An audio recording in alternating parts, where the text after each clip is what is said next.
साईं बाबा का नाम लेके अब हम अष्टवक्र गीता के 5वें भाग पर बात करेंगे। तो तीसरे भाग में हमने देखा कि अष्टवक्र जी राजा जनक से कुछ प्रश्न पूछते हैं। वह प्रश्न इसलिए पूछते हैं कि उन्हें पता चल जाए कि राजा जनक को बोध अथवा आत्मज्ञान हुआ है कि नहीं हुआ है। चौथे भाग में राजा जनक उन प्रश्नों का उत्तर देते हैं, जिसे सुनकर अष्टवक्र जी को विश्वास हो जाता है कि राजा जनक को बोध हो गया है।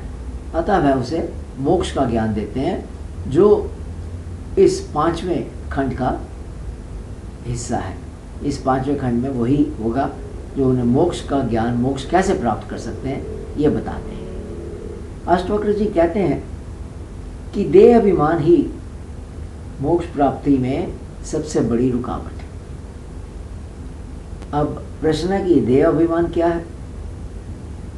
देह अभिमान का मतलब है कि अपने को देह समझना और उसमें फिर अभिमान करना। असल में ये दोनों बातें जुड़ी हुई हैं। जब तक हम अपने को देह समझते रहेंगे तब तक अहंकार से जुड़े रहेंगे। या ऐसा समझे कि अहंकार के कारण ही हम अपने को देह समझते हैं और फिर परमात्मा से अलग हो जाते हैं। जब अपने को देह समझते हैं तो देह के साथ जुड़ी हुई चीज़ों के साथ मोह में पड़ जाते हैं और फिर वैसा ही व्यवहार करते हैं। जैसे उदाहरण के लिए हम ये कहते हैं, ये मैं हूँ, ये मेरा परिवार है, ये घर मेरा है, ये धन मेरा है, मुझे और चाहिए। इसी तरह से मान सम्मान की भावना, अच्छे बुरे की भावना,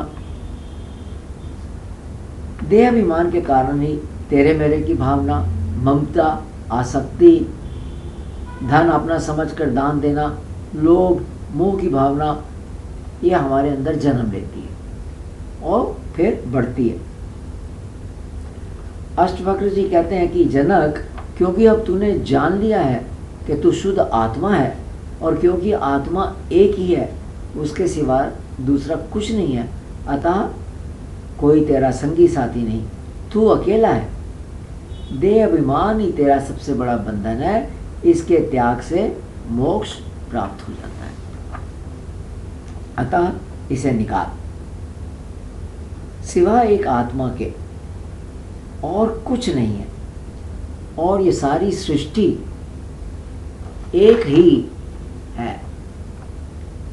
अर्थात सारी सृष्टि जो हम देख रहे हैं वो सिवाय आत्मा के कुछ नहीं है। तो जनक से कहते हैं अष्टवक्र जी कि तू इस एक तव की भावना को आत्मसात कर।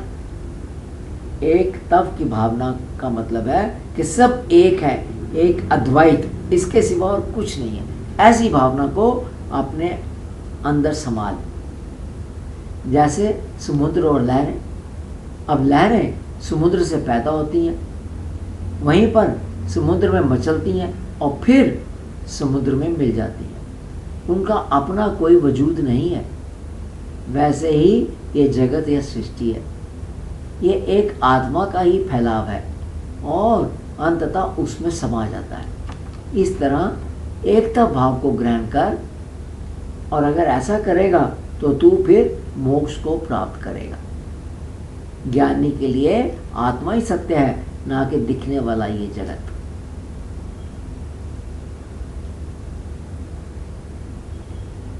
अष्टवक्र जी कहते हैं आत्मा पूर्ण है और तू भी पूर्ण है, क्योंकि तू शरीर नहीं आत्मा है।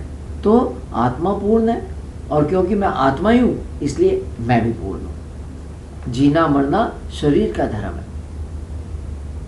शरीर पैदा होता है, बढ़ता है, बीमार भी होता है, बूढ़ा होता है और फिर अंत में ये ख़त्म हो जाता है।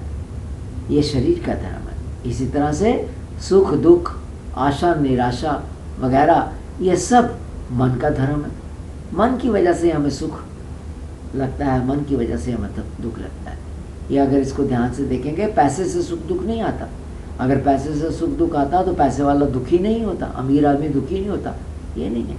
ये मन के अंदर ऐसी भावना होती है, तो फिर वैसे ही सुख और दुख हमें प्राप्त होता है।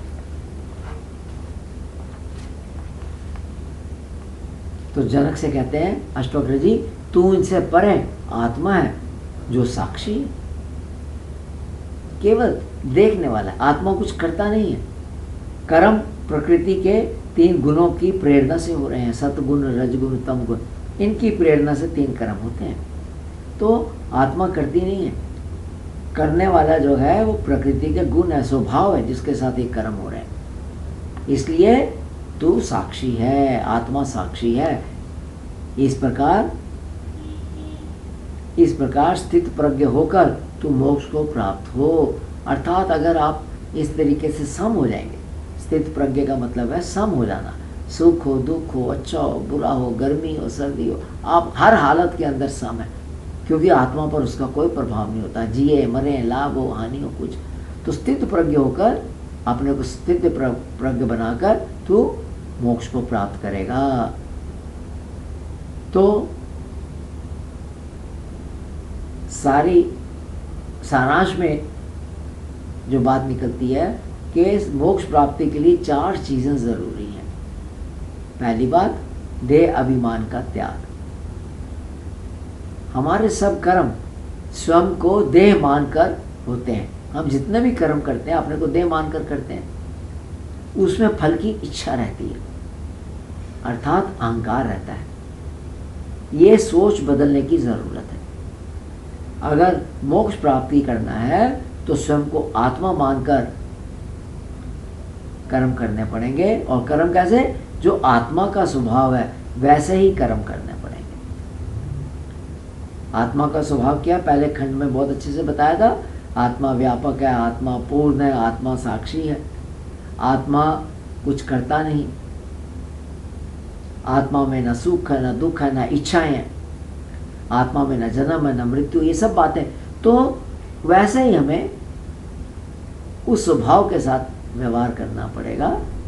तो ये पहली बात है। दूसरी बात, मोक्ष प्राप्ति के लिए पहली बात है देह अभिमान का त्याग। दूसरी बात, ये सोच कि जगत केवल भ्रांति है अथवा मिथ्या है और आत्मा का फैलाव है, यह सोच हमें अपने इस पर पूरी तरह से विश्वास करना पड़ेगा कि जगत जो है खाली आत्मा का ही फैलाव है।